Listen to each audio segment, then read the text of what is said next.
When I came to the realization that I might have to amputate, well, I didn't really have to, but I was faced with a decision where I was gonna have a club foot. So I'd have a foot an ankle without any articulation. And I had so much nerve damage I wouldn't be able to feel the foot. So it was basically like having a diabetic foot or neuropathy, where if I step on a screw or step on a nail, I'm not gonna feel it, and I'd have to inspect every day. So I could step on a screw, a nail, get infected, and it could eventually cause an amputation or even worse. Or I could have essentially the same thing, but it wouldn't get infected and kill me. I thought it was a pretty easy decision for me, but one of the big things that helped me is I met a guy in college, and I went to Central Michigan. He went to Saginaw Valley, and I knew him for quite a while, but he lost his leg in a motorcycle accident, and he was a race car driver and everything, and we were into the same things, and we were building race cars and stuff. And he told me about all the stuff that he was been through. But then when I was in my accident, I called him up and I said, hey, I know we've talked about this stuff, but now I need to know more specifics, because now I'm actually faced with this. And so he came down. He's up here in Saginaw. He came all the way down to Henry Ford to talk to me. Told me. He walked me through some stuff, and he's like, I'm just like, how much does it stink? He's just like, as long as you get fitted with a good prosthetic, it doesn't. And I talked to him and who he worked with, and I called up the company that he worked with, and they're like, yeah, we'll come by. They came by, they gave me their stuff, and they're like, I'm gonna follow up with you tomorrow, and then I'll be following up with you weekly. They never followed up once. And so I was just like, okay, well, that's not going to work. If I can't count on them to remember me, then I can't count on having a good prosthetic. So I have another friend that I went to school with in high school who's an amputee, and I asked him who he went through. He says, I go through Bremer Prosthetics. Scott's the best. He's just like, I went through this other company, which is the one that I just so happened to be the one that I called. And then he's just like, I went through them, and they just couldn't fit me with the leg that worked. And he's just like, I went to Scott, and he's hit it out of the park every time. So I called up Scott, and Scott had a call that day, but the same day he sent Nate and what's his name? Nate's brother. Jared. Jared. Yeah. He sent Nate and Jared down when Jared was still here. And he said Nate and Jared down, and that day I was just like, these are the people. They came all the way down. They sent 2 people out. They didn't just send one.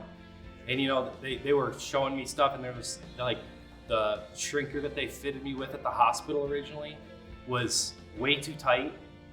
It was way too small of a shrinker and everything, which was causing me a lot of discomfort. They're like, they measured you 100% wrong.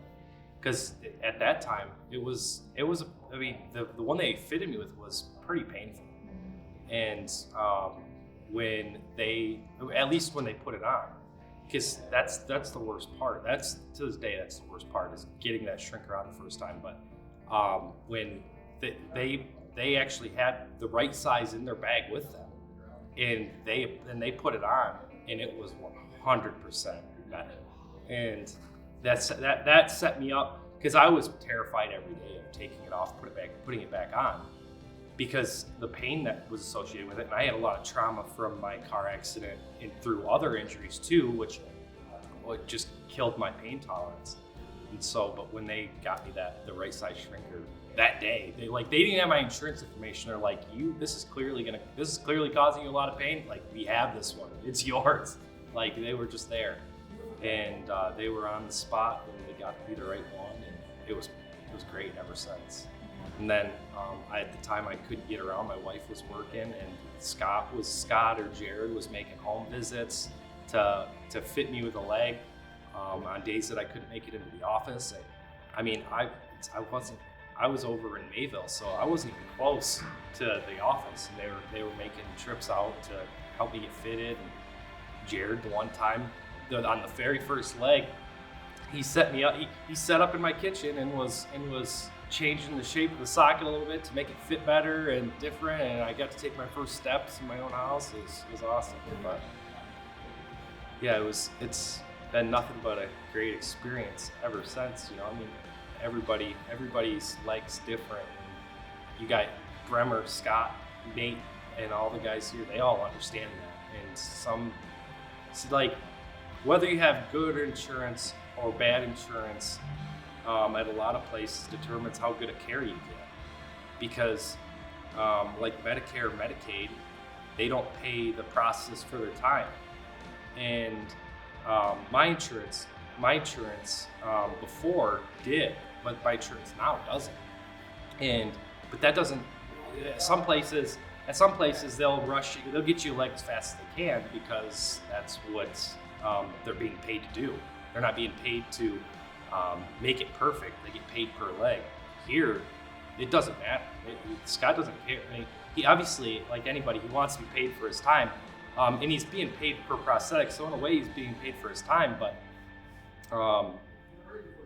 he doesn't change the quality of the prosthetic that he's gonna put out. He's still gonna end up, if he's got a schedule for another 4 appointments to just make sure it's right, he's gonna do it. He's not just gonna send you home with something that's okay or not quite good enough and deliver a product that is less than, is subpar. He's here to build a business. He doesn't work for Bremer. He's one of the owners of Bremer. So his whole reputation's on the line. It's not like some of these bigger companies where they just have a prosthetist on staff, and those people, I feel, don't have enough skin in the game. But here, I mean, this is a skin.